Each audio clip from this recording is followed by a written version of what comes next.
Kənan, bugün dünya klassik ədəbiyyatından 10 kitab deyəcəyik.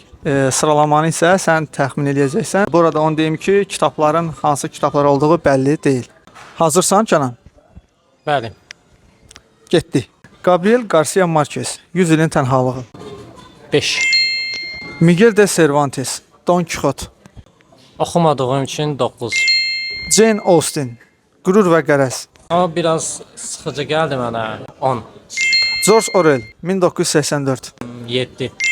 Deməli, 1, 2, 3, 4, 6, 8 qalıb. Jack London, Martin Eden. İkinci sıra. 2. Bəli. Maraqlı. Niyə görə 2? Çünki Martin Eden elə bir əsərdir ki, yəni düşünürəm ki, hər kəs onu oxumalıdır, hər kəs ondan bir şeylər götürə bilər. Çox maraqlı yanaşmadır. Lev Tolstoy, Anna Karenina. Lev Tolstoy sevdiyim yazıcıdır. Amma təəssüf ki, onun ən məşhur əsəri olan Anna Kareninanı oxumadığım üçün, yəni onun haqqında bir fikir bildirib, onu qiymətləndirə bilməyəcəm. O yüzden 6 deyək. Alexander Dumas, Graf Monte Cristo. 8. 8 olsun, tamam. Fyodor Dostoyevski, Cinayət və Cəza. Cinayət və Cəza Dostoyevskinin qatı oxuyucusu olduğum üçün indi bilmirəm, Dostoyevskinin başqa əsərlərdə olma ehtimalından çəkinirəm.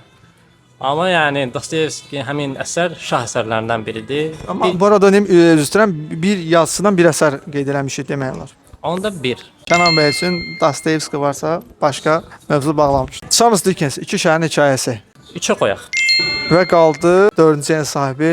Bu dəfə də Victor Hugo Səfirlər. Əslində Səfirlər 3-cü sırada, 2-ci sırada olmalı. Bəs ehtimal varmı ki, gələcəkdə oxusaz bu top 10 kitab sıralamasında birinci yerə sahib olsun? Əlbəttə ola bilər. Çünki yəni elə təsir edə bilər ki, mən həmin əsəri ən sevdiyim əsər, yəni oxuduqlarım arasında ən sevdiyim əsər ola bilər. Təbii ki. Amma oxumadığım halda yəni deyə bilmərəm.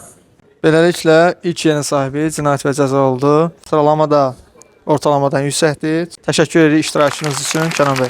Siz sağ olun. Minnətdaram.